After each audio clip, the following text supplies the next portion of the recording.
সুপ্রভাত, good morning সুধী সম্মানীয় দর্শকবৃন্দ।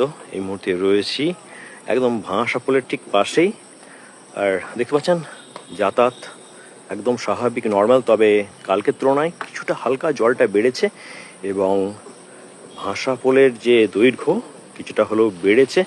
তবে এখনই যেটা বলার, কোনো ধরনের প্যানিক বা কোনো ধরনের উদ্বিগ্ন হওয়ার মতো কোনো পরিস্থিতি তৈরি হয়নি, সেটা বলার জন্যই একদম লাইভে চলে আসা, আজকে জুড়ে যাওয়া আপনাদের ভাঁসাপোল চ্যানেলেতে। এবং যেটা যেটা আরও গুরুত্বপূর্ণ সেটা হচ্ছে কালকে সারাদিন বৃষ্টিপাত হয়েছে, অনবরত বৃষ্টিপাত হয়েছে, সারা রাত্রি বৃষ্টিপাত হয়েছে এবং আজকে সকাল আটটা পর্যন্ত একদম যেটা মুষলধারে বৃষ্টিপাতটা হয়েছে।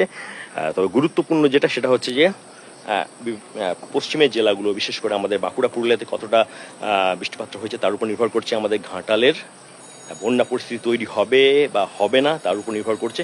তো এবারে যেটা প্যাটার্নটা দেখা যাচ্ছে রেনফলের, সেই অনুসারে কিন্তু আপনারা যদি দেখেন, বিশ্লেষণ করেন, তাহলে ইস্টার্ন পোর্শন অফ আমাদের সাউথ বেঙ্গল দক্ষিণবঙ্গের পূর্ব দিকে কিন্তু পূর্ব ভাগে রীতিমতো ডিস্ট্রিক্টগুলোতে বৃষ্টিপাত হয়েছে বা হচ্ছে। তুলনামূলকভাবে পশ্চিমের ডিস্ট্রিক্টগুলোতে সেভাবে বৃষ্টিপাত হয়নি বলেই এখনও পর্যন্ত দেখতে পাচ্ছেন আমাদের ভাঁসাপোল কিন্তু সেই এই সময় যে রূপেতে আমরা দেখতে পাই প্রতি বছর, একেবারেই সেই ট্রেন্ডে আমরা এখনও পাইনি। এটা আমাদের জন্য একটা মঙ্গল বলতে পারেন। তো সেই ধরনের পরিস্থিতি এখনও তৈরি হয়নি। তবে জল বাড়বে, কেননা কালকে বাঁকুড়াতে বৃষ্টিপাতটা হয়েছে এবং পুরুলিয়াতেও কিছুটা বৃষ্টিপাত হয়েছে এবং সেই জলটা তো নামবেই সেই ঘাটাল এবং তার আশেপাশের কাছাকাছি অঞ্চলের উপর দিয়ে প্রবাহিত হয়ে যাবে। কখনো হয়তো আপনার শিলাবতী বা আমাদের ঝুমি, দ্বারকেশ্বর কিংবা কংসাবতী বা কাঁসাইয়ের উপর দিয়ে বয়ে যাবে, জলটা ফ্লো হবে ইস্ট ওয়ার্ডে। তো কিছুটা বাড়বে, হয়তো সেটা আপনার বিকেল বা সন্ধ্যার দিক থেকে আরও কিছুটা বাড়ারই কথা। তো তার আগে দেখিয়ে দিলাম পরিবেশ পরিস্থিতি। এবং আজকেও যেটা আইএমডি থেকে যেটা দেওয়া রয়েছে সেটা পূর্ব পশ্চিম মেদিনীপুরে আপনার মাঝারি থেকে ভারী বৃষ্টির সম্ভাবনা রয়েছে, তবে ঘাটালে কতটা হবে সেটা দেখার।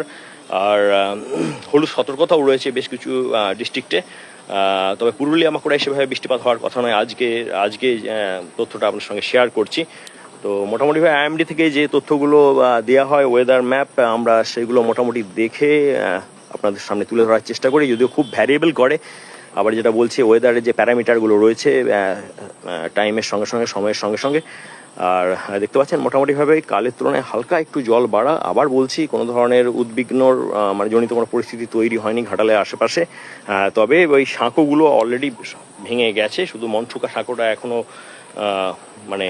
অক্ষত অবস্থায় রয়েছে, চলাচল চলছে, এইটুকুনি যা।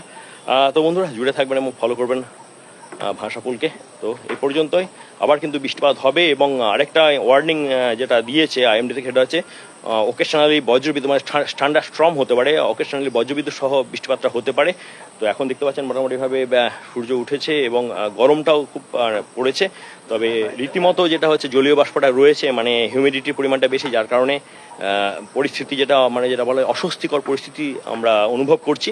হয়তো বা আরও কিছু পর 2-3 ঘন্টা পর আবার বৃষ্টিপাতটা আসতে পারে। তো সতর্ক থাকবেন আর ভালো থাকবেন। টাটা।